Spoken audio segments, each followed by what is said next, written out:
Good morning, council. This is the bailiff. Mr. Vaughn, can you hear me okay? I can, Your Honor. You can just give me a second. My volume's a little bit low. I can barely hear you.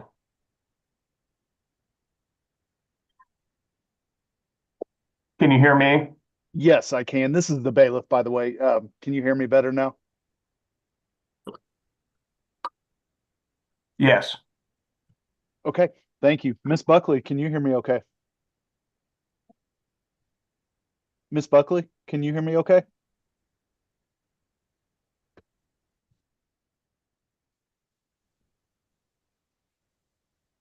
Good morning, Miss Buckley. This is the bailiff. Can you hear me? Hi, I can hear you. Thank you. Before we begin, I'd like to note the oral argument is being recorded by the court and live streamed for public access. Any audio or video recording of the argument by any person unaffiliated with the court is prohibited. The 4th District Appellate Court of the State of Illinois has now convened. The Honorable Eugene G. Doherty presiding. Good morning, all. We are calling case number 4/24/1134, in re Marriage of Lamb. Would counsel for the appellant please state your appearance?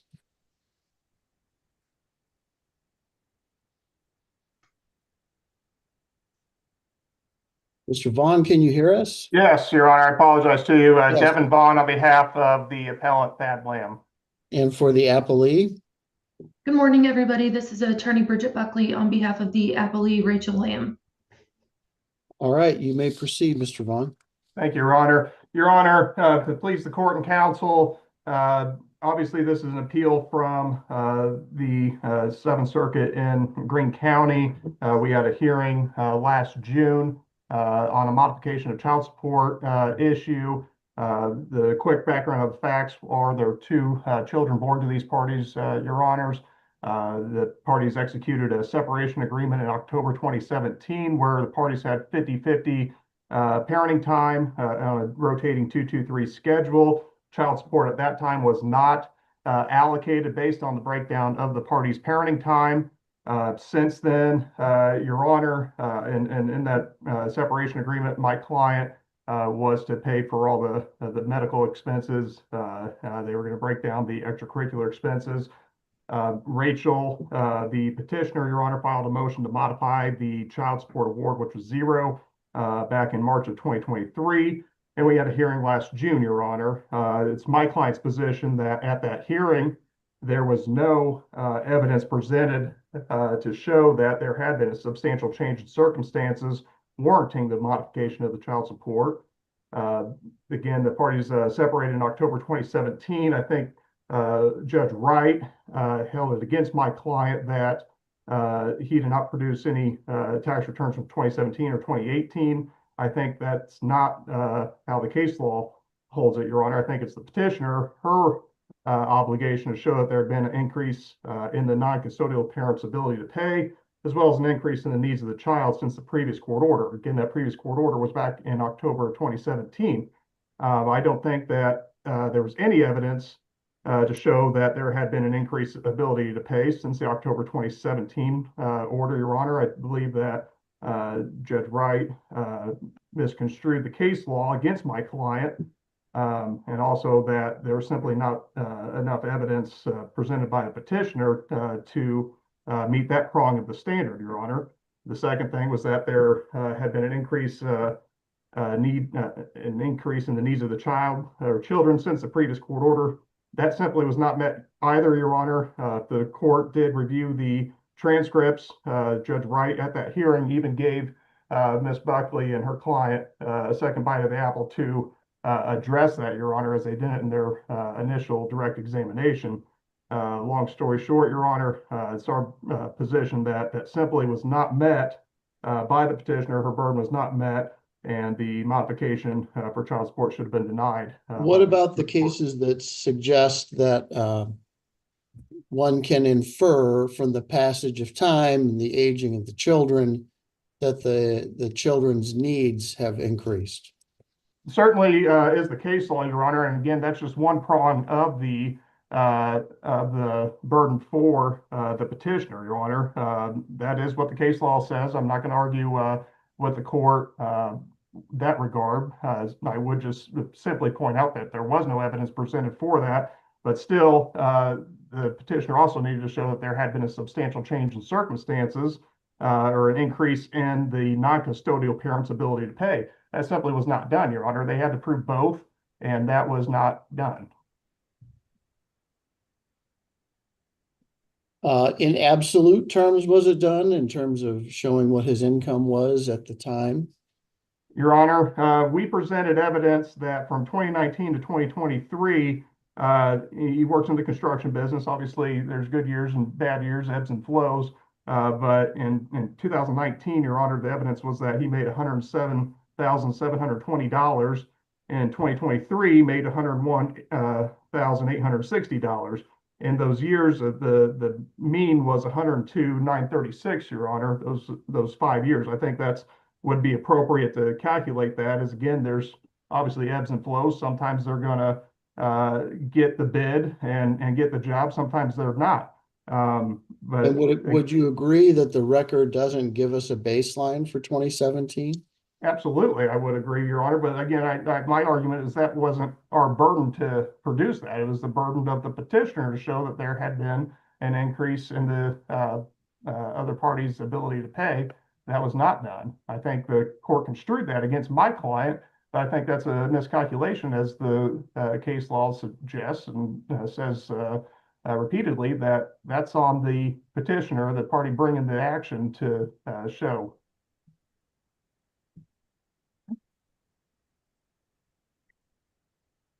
All right, any other comment? Nothing further from our side, Your Honor. Simply state that, reiterate the fact that we do not believe that the burden was met in this case, and ask the court to reverse and remand with directions the ruling that was entered back in August of last year. All right, thank you. Ms. Buckley.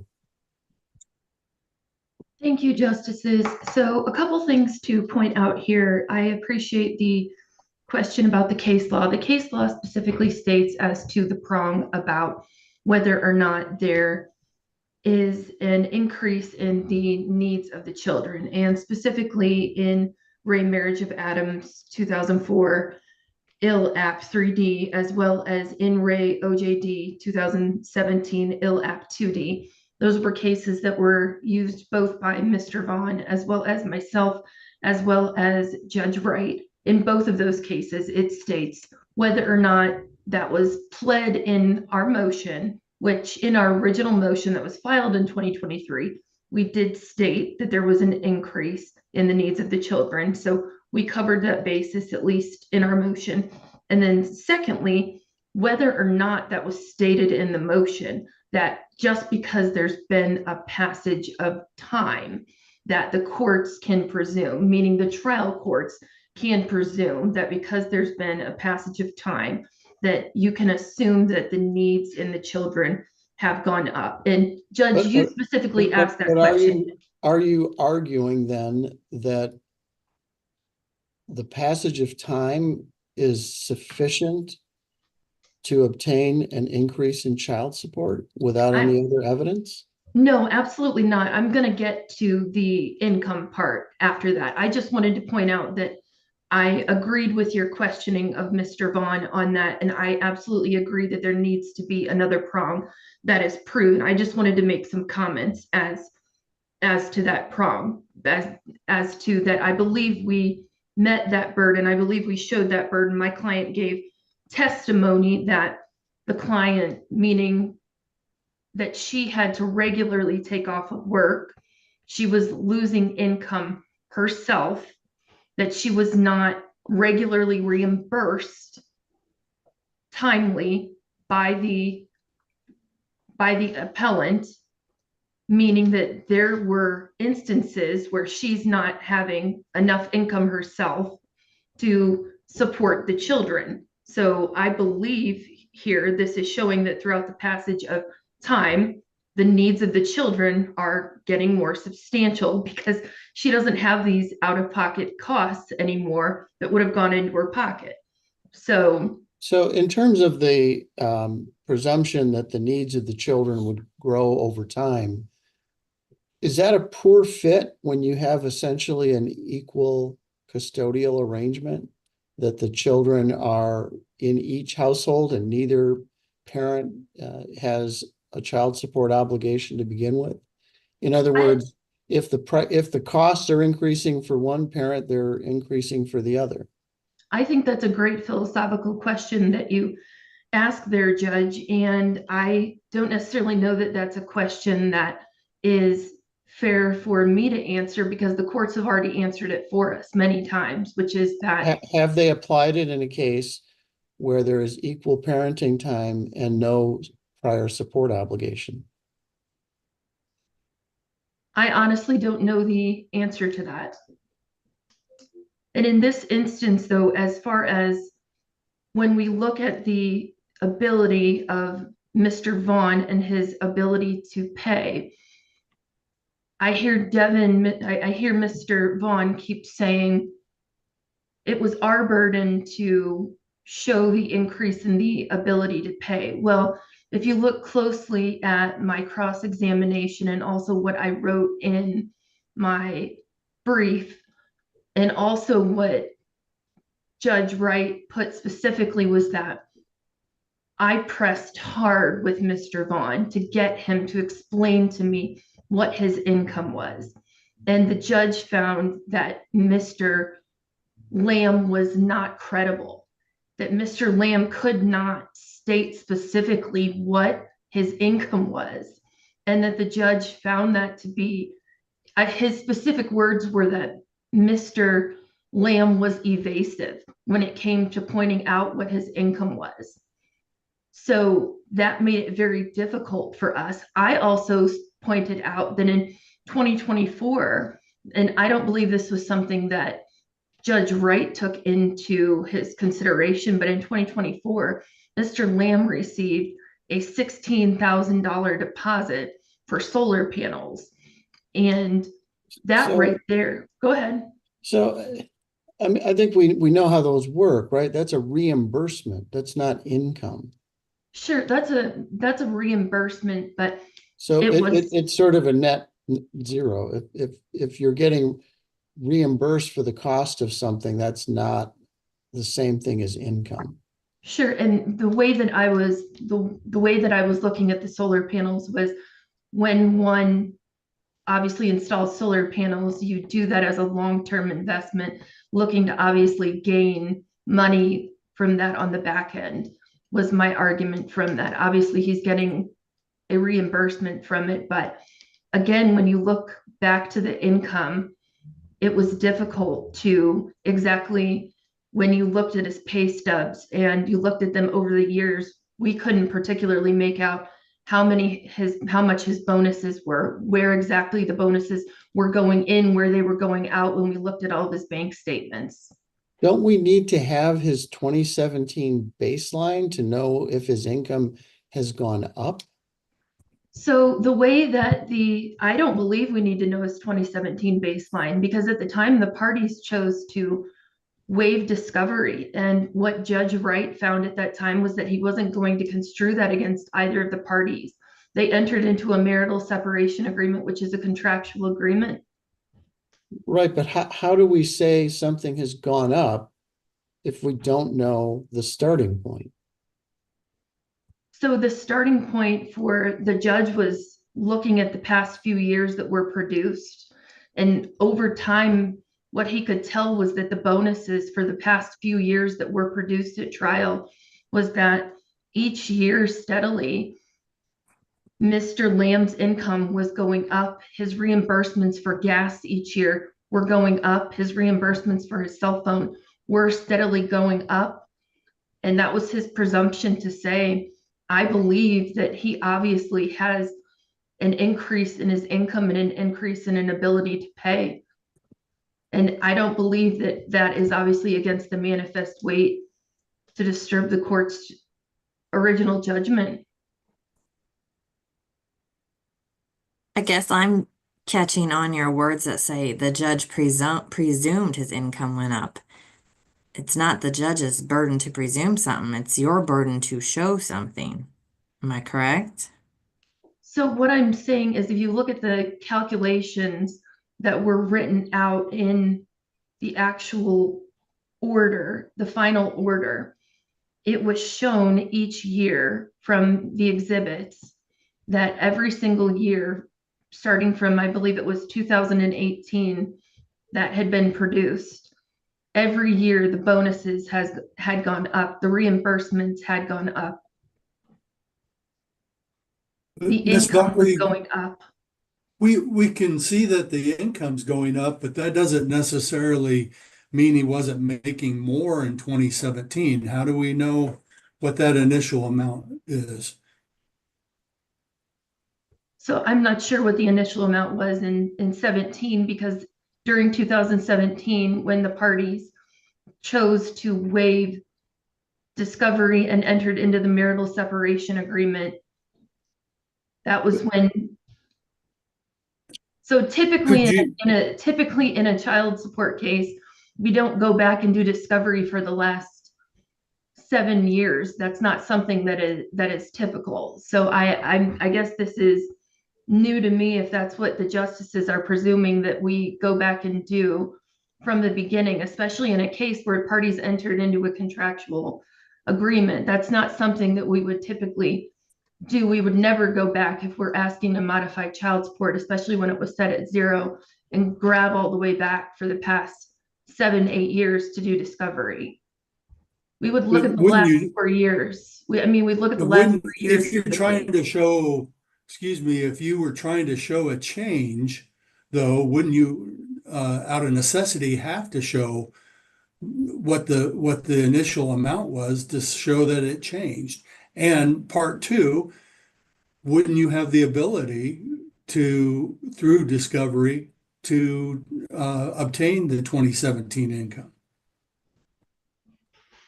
I mean, if that's what the practice is now, that we're now supposed to be showing a change for the past 7 years, then I guess I've been practicing law incorrectly. Then Well, I think you're entire misconstruing. It isn't a question of saying you've got to do it for 6 or 7 years. But if you're saying that there's been a change from year X, how do we know there's been a change from year X if we don't know what year X is? So that could be 2 years. You could be arguing that there was a substantial change in circumstances from 2 years ago. But if we don't know what the baseline is, how do we know whether it went up or down? So again, from the final written closing argument, and again, my client was under the presumption my client did not know when she entered into the agreement in 2017. She had no idea that Mr. Lamb was getting reimbursements from his company. She had no idea that Mr. Lamb was getting bonuses each year. She did not know when she chose to waive that discovery that his income was higher. But she didn't totally waive his discovery. She did do some discovery of his employer back before the original marital settlement agreement. And the record shows it was answered. She did limited discovery, and it was not disclosed that he was getting large bonuses to the sum of $50,000 each year. She did not know that. Bonuses are income. How could they not be reflected in his W-2? They weren't reflected. It wasn't until a few years ago that she was informed by a member of his family that he was getting tens of thousands of dollars each year in reimbursements. And that was when she decided to file for child support.